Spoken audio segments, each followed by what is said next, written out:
This is a Rogue Media Network podcast. Hey, my name's Cory.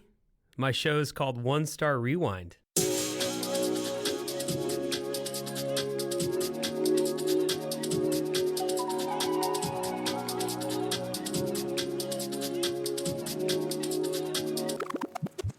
Hey, I'm Mike. Welcome to Podcast Diaries. These are the stories of podcasters who feel alone, just like you.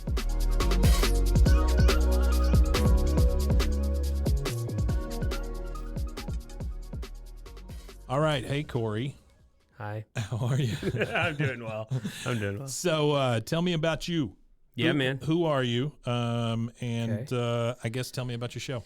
Yeah. So I, about 2015, back in 2015, started escape room, Waco Escape Rooms. It was a first venture into entrepreneurship and running a business. And here in Waco, had graduated from Baylor.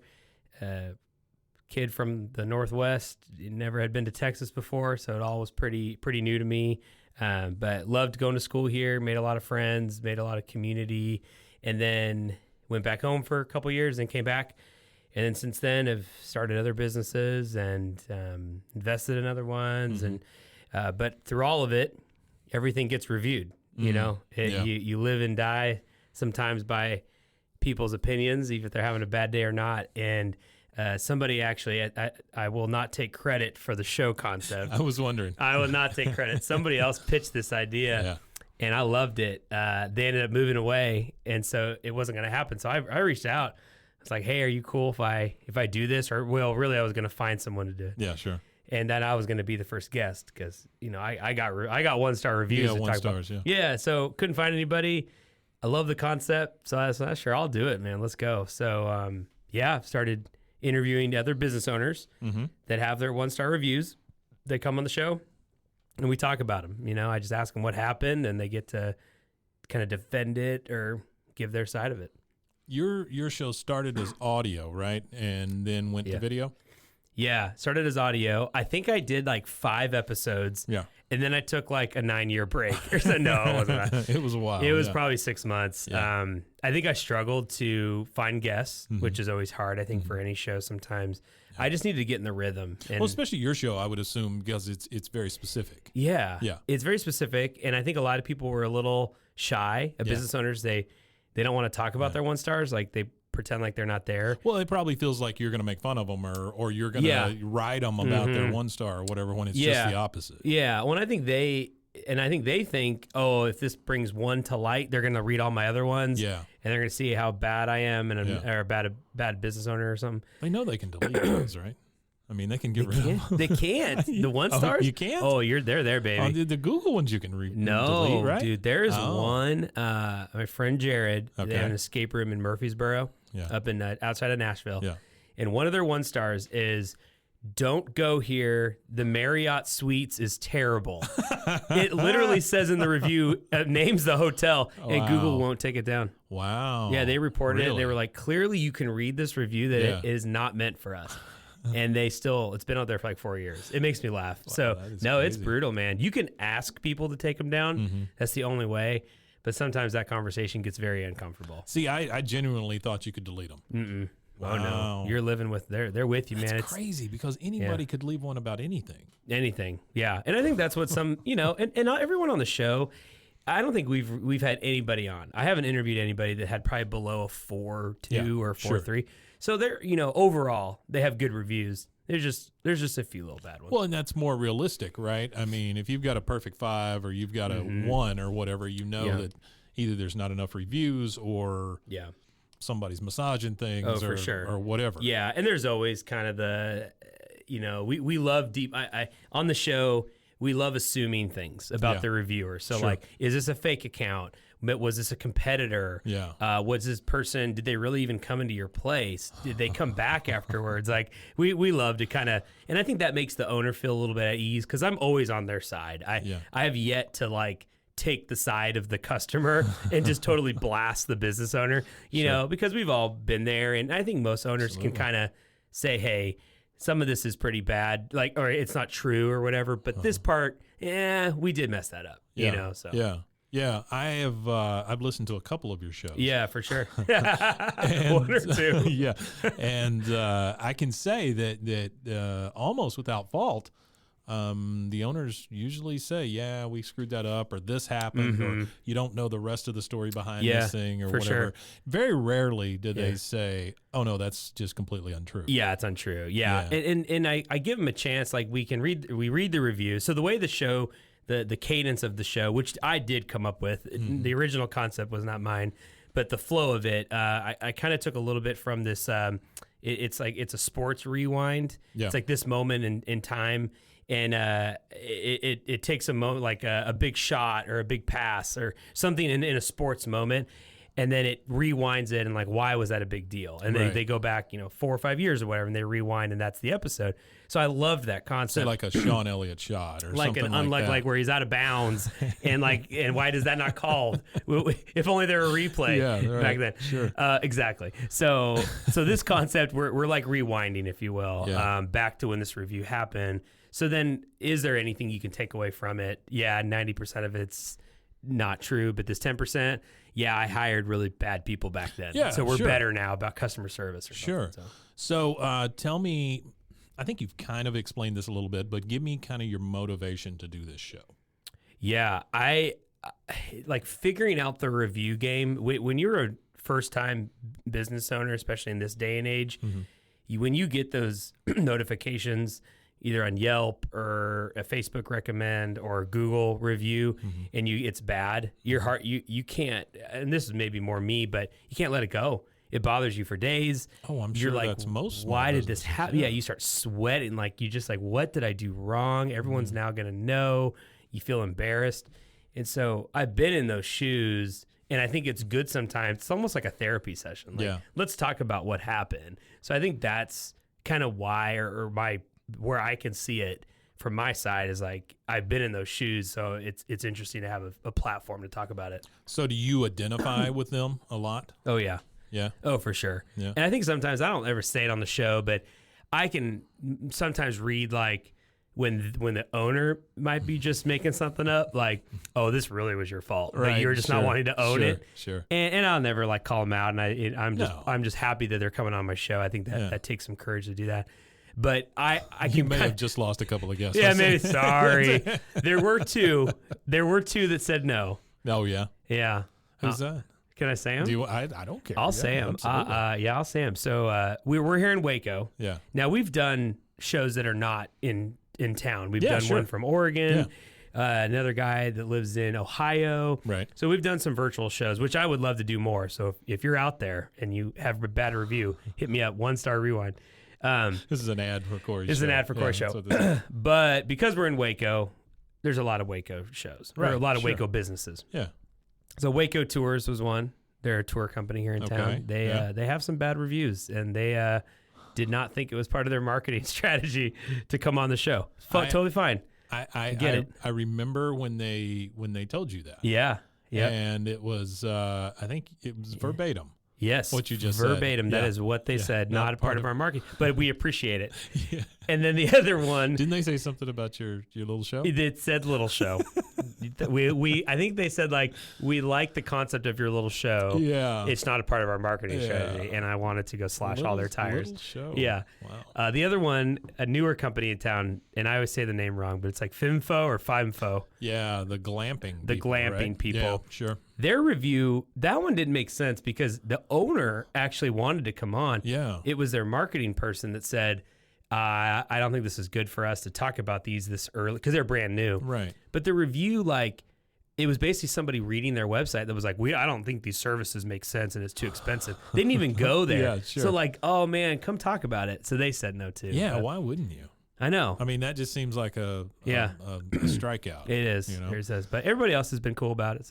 So one of the questions I ask most people is, what equipment do you use and things like Sure. that. I'm not really going to ask let you me that. Let me ask my guy real quick. Hey, Mike. Yeah, well, yeah. I mean, we use a Rodecaster to record. Rodecaster. These are Rode NT1As. Yep. Okay. Rode T1As. we use a. But we use all Adobe products. Sure. Like Audition and Premiere and stuff. Do we talk about our hosting site too, or yeah, is that, sure. We use go, Megaphone. Megaphone. In the past, we've used Spreaker. When we were starting. Yeah, they were interesting. Okay. They were a good starting point. But anyway, that's just something I usually ask people.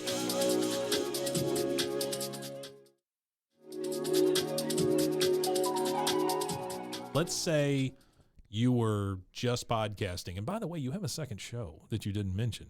Oh, well, I mean, are we talking about all my shows? Yeah. What's the other show? So if you would like to place any sports bets, my best friend Jared and I do a show called Benjamin Bets, and we do $100 every week, and all the winnings go to charity. Yeah. So right now we're doing NFL bets. We do NBA, and it's great. You dabble in the NBA. We dabble. Sure. I dabble. Yeah. Might do it every day. But yeah, I mean, we keep track of our records. We're not throwing up, millions of dollars or anything, but $100 a week. Yeah. We're up right now. I think Jared, I texted him like, "What's our balance of the account?" It was like $1,100. So we're doing all right. We're getting there. But did you start with 100? We started with 100. Oh, yeah, okay. started with 100. Yeah, so not that's bad. Great. Yeah. I always said one of my goals or dreams in my earlier life was I just wanted to live in Vegas. I just wanted to be there. Yeah. And I every day I was like, and I know I would have done this. I would have just gone in, thrown $20 down, either win or lose, and just walk away. Yeah. And I people are like, no, you would have kept playing. Truly, I would have just said $20 and I would have left. And I'm like that. Yeah. I just say it's the fun of doing the one thing. The one thing doesn't turn out. I'm good. Whatever. My routine. Get off work. Go. Let's go get a steak. Go get a steak. Go get a steak and just see. So for this, it's nice. It keeps us.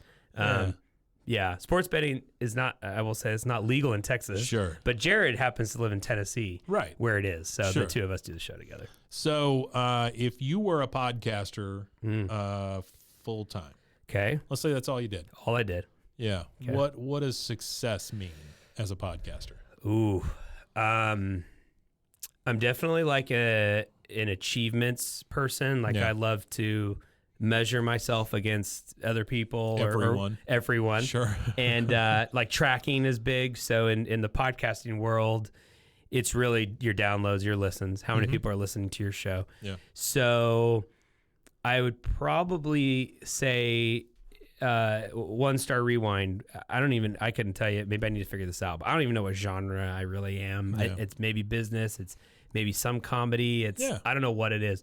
Drama.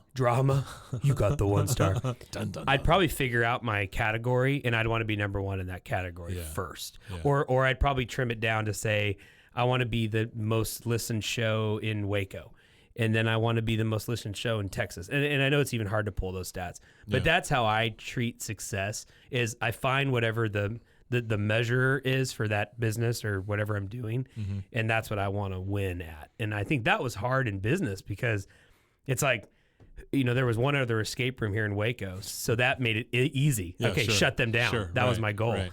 So then I shut them down. They left town, and then I didn't know what else to do. So then we started other businesses. But yeah, I think that'd be mine. It's got to be downloads and listens. Yeah. And I would want to be the number one. Did you think that you'd be doing this long? My own show? Yeah, podcasting and all this stuff. I get pretty obsessive into things. Yeah.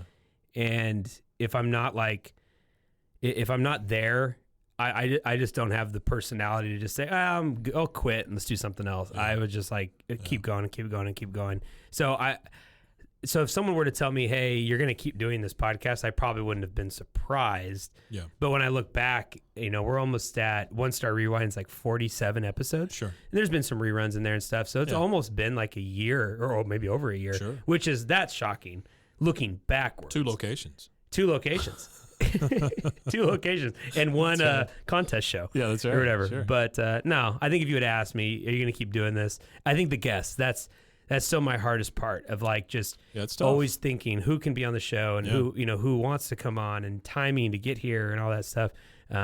So if people just started flooding my DMs, like I want to talk about a review, I'd be the happiest camper on the planet. Yeah, we'd be doing multiple episodes a day. Oh, we would be. Yeah, this would be full time. Please, no one DM me. No DM me. Slide into my DMs, please. DM me. 1-star rewind. Oh, yeah, don't do it. Well, Cory, I appreciate you coming on here. I mean, we obviously know each other fairly well. But can you tell me once again the name of your shows? Mm-hmm. When do they drop? Sure. And just tell me that. So 1-star rewind, it's weekly. Okay. If I'm being good, Sure. it's weekly. It drops every Thursday. Okay. Sometime in the AM, maybe. Yeah. Or sometime. But Sure. every Thursday. Most of the time it's a new person interview. We have some things on YouTube, right? You do. Some little clips on YouTube, Rogue Media Network. Full shows on YouTube. Yeah. Sure. And then Benjamin Betts drops on Saturdays. Yeah. Saturday morning. We don't. Sometimes the NBA one drops a different time. Ones, sure. whatever. Yeah. But we just are doing NFL for the most part and NBA. Yeah. So NFL games, are on Sunday. So we just try to drop it on Saturday. We'll get into some other sports and stuff. But yeah. Why not college? I don't know enough about college, and neither does Jared. Yeah. We love Baylor. We'll always follow Baylor football until we get about 2 losses in the season, and then I don't care anymore because I'm like, there's no point. There's no point, right? Yeah. and that's both the most exciting part about college and the crappy part is it's like every game is like a playoff game, which is life or death, which is great. But once you're out, you're out. So so we really don't stay with it. But I don't like. Yeah, I mean, Alabama, okay, they're favored by 50. It's like, they're probably going to win by 50. So I don't know. I just don't know enough. NFL, like 32 teams. I can wrap my head around that. NBA, 30 teams. Like both these sports I've been following for most of my life that I can remember. College, I just never, even growing up, like my dad went to Oregon State and we were Oregon State fans, but I just like never followed it. So that's why we don't bet college. Yeah. We'll do esports, which is what a lot of people don't really know about. Yeah. But we do. No idea. No nothing. Idea. Yeah. The season starts January 21st. There's a season. Oh, yeah. Okay. It's going to, you get ready. All right. So it's nice because NFL will be winding down by January 21st. So we'll have NBA still, but we'll do some league. League of Legends. League of Legends. Yep. All get right. ready. Get your wallet out. And you can bet on that. Oh, you can. Wow. Yeah, it's wild. That's amazing. It really actually, you could make some serious money because there's not a lot of sites doing it. Right. And I don't think there's as many eyeballs on spreads and stuff. You might be able to take advantage of some things. Sure. So we'll see. Okay. All right. Well, I'll ride that train with you. Okay. We'll see what happens. Choo choo. Here we go. Hey, thanks again for coming in, Mike. I really appreciate it. It was a pleasure, man. Thanks for having me. All right. We'll see you. Cool. Check out more Podcast Diaries and plenty of other shows at roguemedianetwork.com. If you have a story to tell, reach out to us. info@roguemedianetwork.com. This has been a Rogue Media Network production.